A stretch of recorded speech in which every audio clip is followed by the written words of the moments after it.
Looking for your next Stephen King book to read, or just a thriller in general, then I suggest Stephen King's The Dark Half. Now, why would you want to read The Dark Half? Well, here's a spoiler-free teaser to get you maybe hooked onto the idea of reading this book. Imagine that you're a writer and people start finding out that you're using a pen name to write different novels. And you know what? You decide to bury that name and make a public announcement about it. But then afterwards, something strange happens. People start getting murdered, your fingerprints, your voice, everyone recognizes you as the murderer. But are you actually the one who's killing people? That is The Dark Half. I'm gonna leave it at that. We're not gonna say anything more. I don't want to spoil it. Once you read The Dark Half, it's going to give you a lot more context for Stephen King's Needful Things. And it is an important novel to read for that reason. And I'm not going to give you much more information why, because that would be spoilers. But this book on its own is a good book. I enjoyed it. But one of its strengths is that it really does give you a lot more context and appreciation for Stephen King's later novel. And also there are some connections with some other books or short stories, for example, Jerusalem's Lot, as well in Night Shift, which I just found out. So yeah, Dark Half is an important story on its own, but collectively for the whole Castle Rock world. Unlike some books, The Dark Half has a very quick start. Stephen King holds no punches.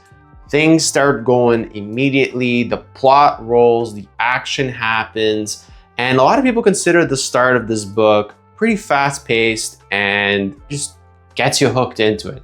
So if you like a fast start, this book is for you. If you're a fan of blood, guts, gore, all that violent stuff, then there are some crazy vivid scenes in this book. Stephen King spares no expense to making this one of his bloodiest books. The reason Stephen King wrote this book is because he used his own personal story of people finding out that he was Richard Bachman.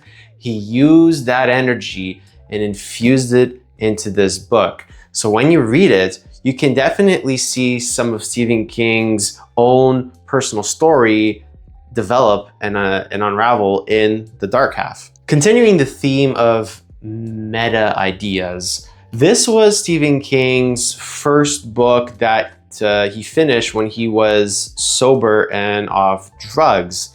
And you see that in this book with the main character kind of trying to deal with sobriety as well. So it's pretty fun, and it's a character study of Stephen King writing himself as the main character, Thad Beaumont. One of the main attractions for The Dark Half is its murder mystery energy. Stephen King doesn't give you the answer right away of what's going on. You're trying to figure out who's committing these heinous crimes, and it keeps you guessing throughout at least half the book, 2/3 of the book. Some people guess the character right, some people guess the character wrong.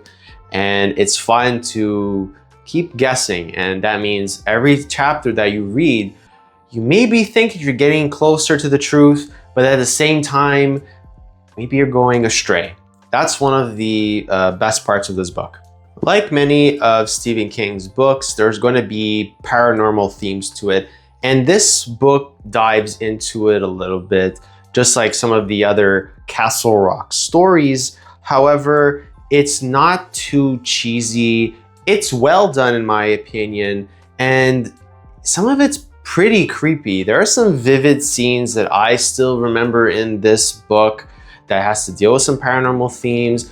And once you read this book, you're not gonna think about birds ever the same again.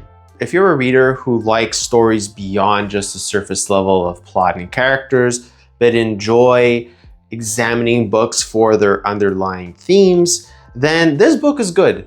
There is the theme of twins in this story that drives certain plot points forward and have some fun little Easter eggs in it.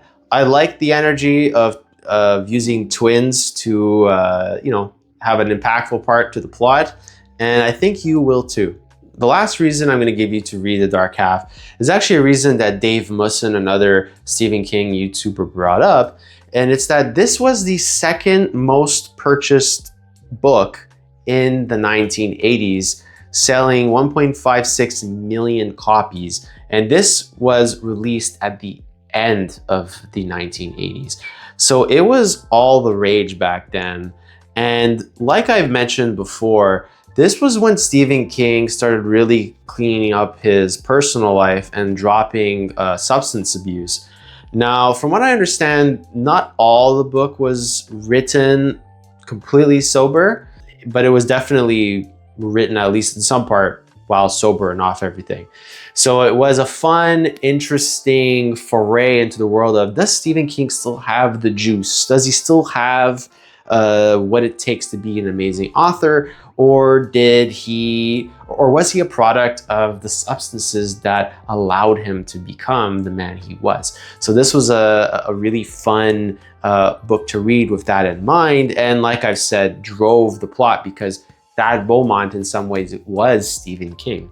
So yeah, so let me know if you plan on reading this book, or if you've read this book and for some reason you're reading this or you're watching this video. But yeah, let me know if you plan on reading this and other Castle Rock stories. If you have any questions, comments, please leave them below. I'll answer all of them. And if you have any book recommendations yourself, feel free to deposit them in the comments. And as always, Stephen King forever.